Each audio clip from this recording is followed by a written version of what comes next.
দেখেন আমার পিছে কিন্তু অনেক বাজে কথা বলছে। আবার কিছুক্ষণ পরেই দেখছি আবার সেই লোক দাঁড়িয়ে আছে আমার সাথে ছবি তোলার জন্য। ইদানিং যে কোনো একটা নাম নিচ্ছি বা যে কোনো কাজ করছি সেটাই ভাইরাল হচ্ছে। আসলে কি যে আলোচনাটা হয় হচ্ছে আমার কাজ দিয়ে।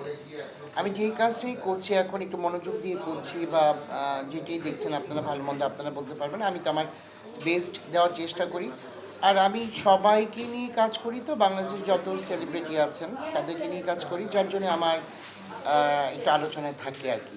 কারণ আমি ইদানিং বেশ বুবলিকে নিয়ে কাজ করছি বলে হয়তো সেই সুবাদে একটু আলোচনা হচ্ছে এই আর কি। বিড়ম্বনা কেমন পোহাতে হয়? ওগুলো আমি মাথায় নিই না। বিড়ম্বনা কি আর কে কি বললো কে কি করলো ওগুলো আমি চিন্তাই করি না, মাথায় নিই না। কাজ শেষ, বাসায় গিয়ে নিশ্চিন্তে ঘুমাই। যখন আমি নতুন ছিলাম তখন কিন্তু আমাকে কেউ দেখতেও আসতো না বা চিনতও না। ঠিক আছে, এখন একটা জায়গায় পৌঁছেছি বলে কিন্তু আজকে সবাই দেখতে আসে এবং সবাই ছবি তুলতে আসে। আরেকটা বিষয় না বললেই নয়, যেমন দেখেন আমার পিছে কিন্তু অনেক বাজে কথা বলছে। আবার কিছুক্ষণ পরেই দেখছি আবার সেই লোক দাঁড়িয়ে আছে আমার সাথে ছবি তোলার জন্য।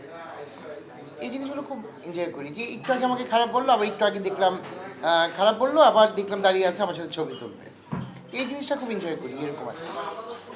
দিঘি কি জঙ্গলি? না, দিঘি জঙ্গলি না।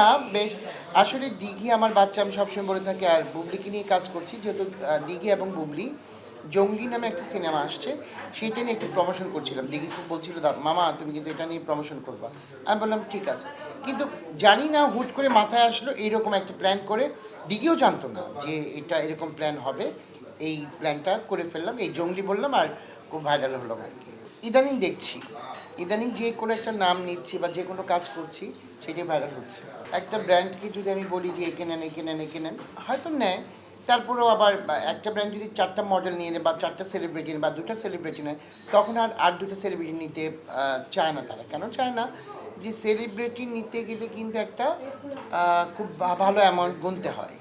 তার জন্য তারা চিন্তা করে ঠিক আছে নেক্সট ডে।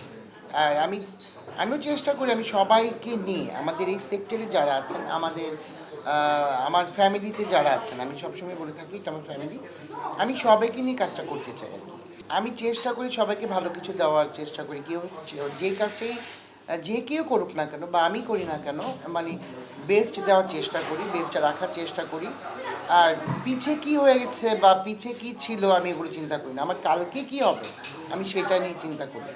কালকে আমি কি করব, কালকে আমি কি খাবো আমি সেটা চিন্তা করি। কিন্তু ওই যে মানে আমার পিছনে কি হয়েছে আমি এগুলো আর চিন্তাই করি না, মাথায় রাখি।